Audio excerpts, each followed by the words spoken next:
que es el pueblo donde yo vivo, y la calle Agustín Ramírez es donde yo viví la infancia, ¿no? Es eso. ¿Alguien más?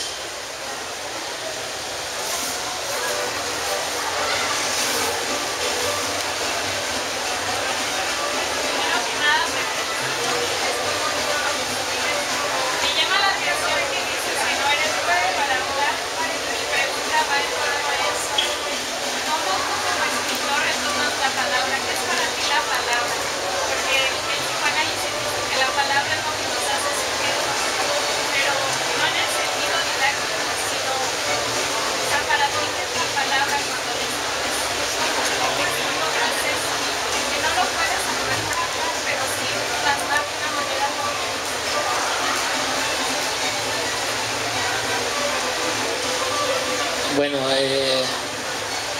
¿qué es la palabra para mí? En primero creo que es una forma de comunicarnos con el otro, ¿no? Después yo creo que la palabra es memoria.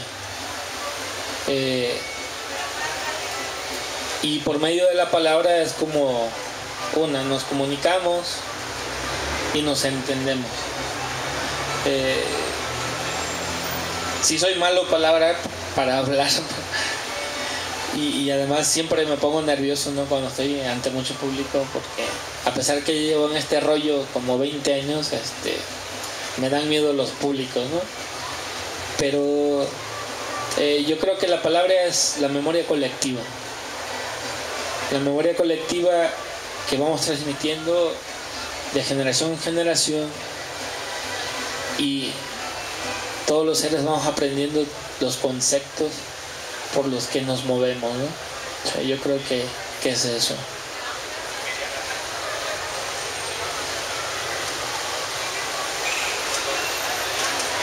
¿Qué es lo que te mueve a escribir? ¿Qué es lo que, así en forma más profunda, más esencial, te hace querer plasmar lo que está dentro de ti? ¿Qué es para ti? Escribir para mí es eso, como decía anteriormente, rescatar la memoria colectiva, y sobre todo porque toda mi obra está precisamente escrita tratando de rescatar los modos de hablar, los olores, los modismos, las tradiciones de mi pueblo, porque había por ahí un autor ruso, no recuerdo quién es, te decía, si quieres ser universal tienes que hablar de tu aldea, ¿no? Entonces yo hablo de lo que he vivido y lo comparto con los demás, porque creo que debe ser rescatado en ese sentido.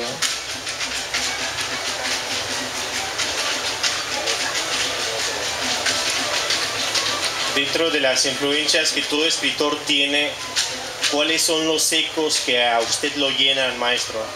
¿Qué influencias lo han forjado? ¿Qué recuerdos lo van construyendo? Es bien tramposo el maestro, ya habíamos platicado toda la cosa.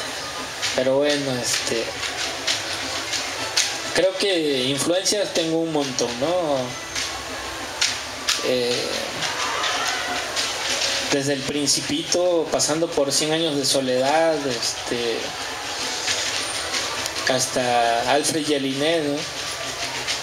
Pero lo que a mí me alimenta para escribir es precisamente escuchar a la gente, escuchar el habla, sus historias, porque si uno quiere ser escritor, yo siempre he dicho una cosa: hay que pararse en una esquina y ver lo que acontece, escuchar lo que dice y apropiarse de ello, ¿no? Y hacerlo suyo, y además compartirlo. Entonces mi mayor influencia siempre ha sido mi gente y lo que transcurre a mi alrededor. Eso siempre ha sido lo mío. A ver, primero ella y después. Me gustaría imaginarte así escribiendo, que me describas el entorno donde estás tú, te inspiras.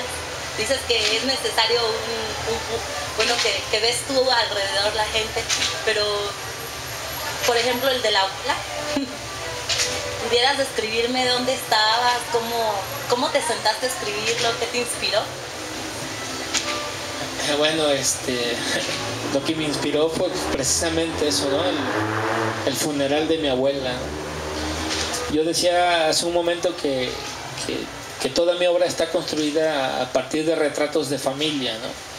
Mi primer poemario se llama Las regresiones del mar, que hablan de mi abuela, y lo escribí para una abuela que ya estaba muerta en 1999. Entonces hay una anécdota muy recordada por mí porque yo le regalé ese libro a todos mis amigos y les gustó mucho el libro y decían, no, pinche Bartolo, está chingón lo que le escribiste a tu abuela, lo sentimos mucho, discúlpanos si no supimos cuándo se murió, ¿no?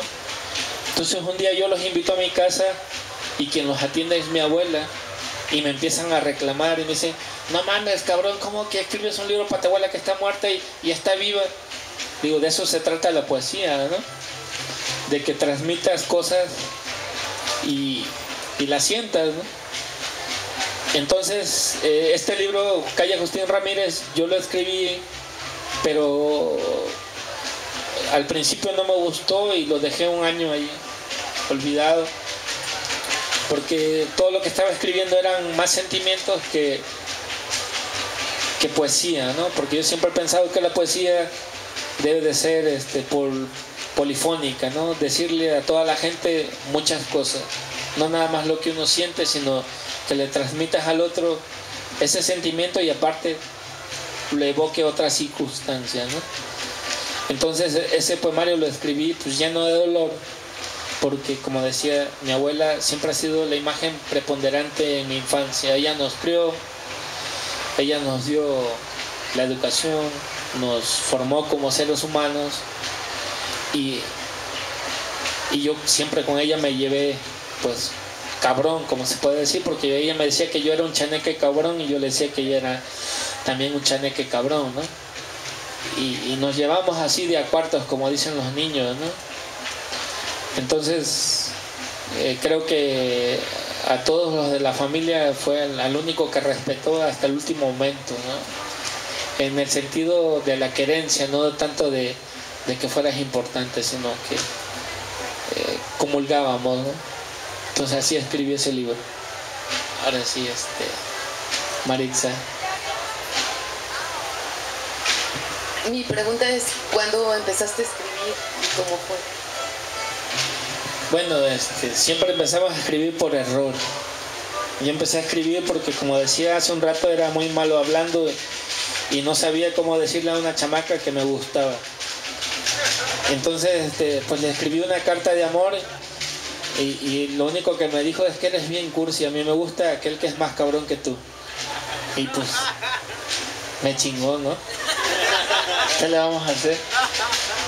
Y a partir de ahí me quedó la costumbre de escribir, pero eso era porque no sabía hablar. Pero ya cuando verdaderamente empecé a escribir fue cuando llegué a Acapulco, donde estudié yo mi carrera, que es educación física, pero más bien debió ser de orientador vocacional, porque estuve estudiando en medicina, en turismo, en psicología.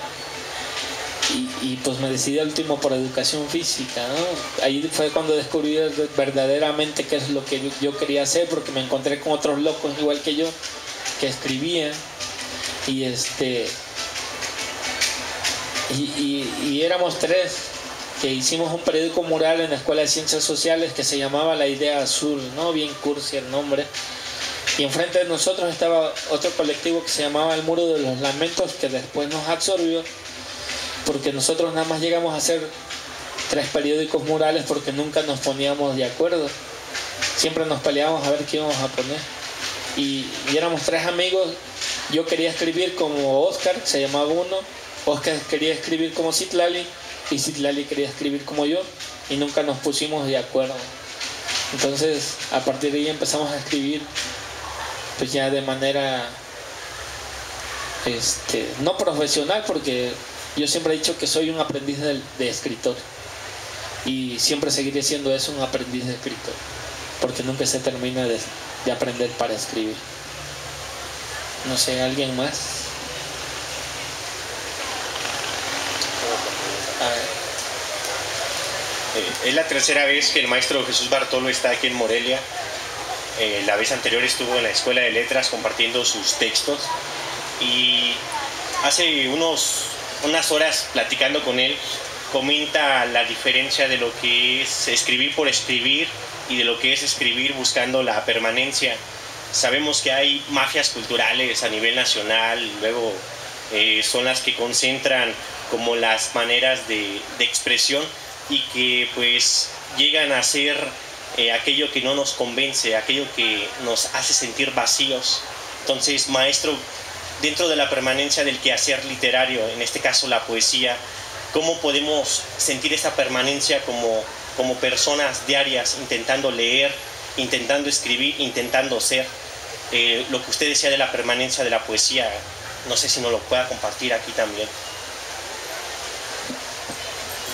A ver si me acuerdo de lo que le dije hace un rato, porque después de 4 chelas, 5 rones y luego otras 4 chelas, pues no creo que la memoria me alcance, ¿no? Pero bueno, yo siempre le he dicho que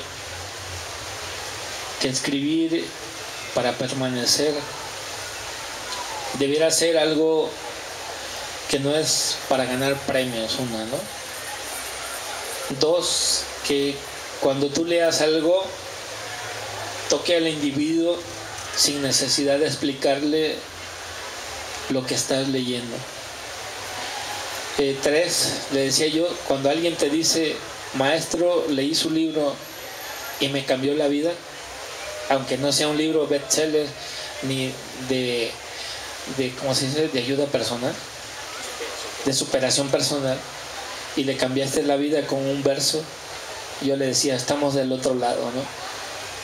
Y lo digo porque yo siempre hablo de las cosas que me suceden, no de las cosas que no me suceden, porque sería ficción lo que uno diría, ¿no? Entonces, cuando alguien te lee y lo tocas, yo creo que es ahí cuando está la permanencia, ¿no? Además,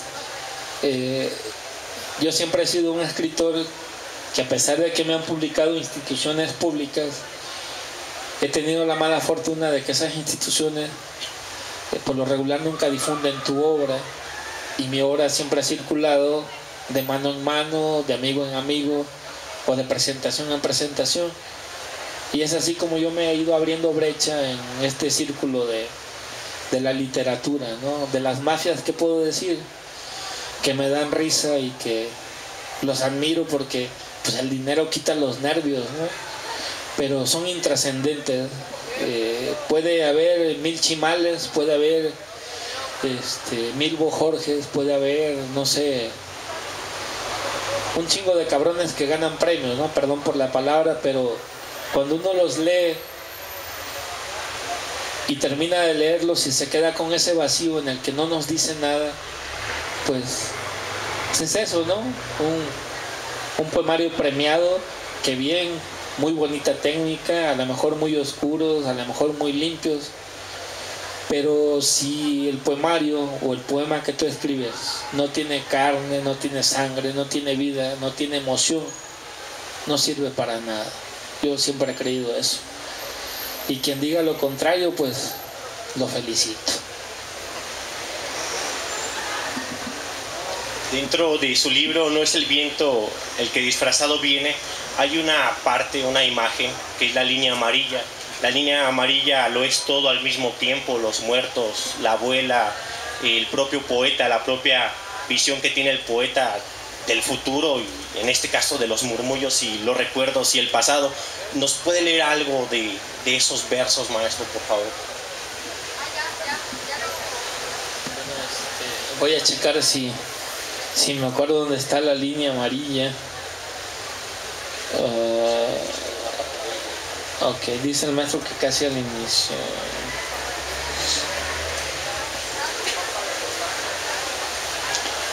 Bueno, les voy a leer una parte del inicio de No es el viento el que disfrazado viene, ¿no? Que dice: Mabré, viento y coro. Coro. El viento entra como coruco en la pelambre ágata de las calles. Mabré, allá en la infancia lo recuerdo tigre, todo a tropel, explorando cada rincón sin el menor miramiento, luchando con los árboles que cedían algunas hojas, risueño y con la gorra de lado después de su travesura. Cuando paraba en una esquina, las mujeres se santiguaban porque en sus ojos, lo mismo que en su lengua, el deseo era una mano perfecta. Narrador. El viento de aquellos días traía noticias de manera sosegada, hablaba al oído y cuando era necesario gritaba en forma de campana o de grito.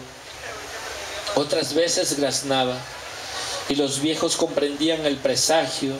Entonces el disimulo se volvía una arma y los rezos pequeños dientes que buscaban roerle al miedo aquello cierto. Línea amarilla. Como un niño tras su pelota el viento corría hacia abajo del pueblo.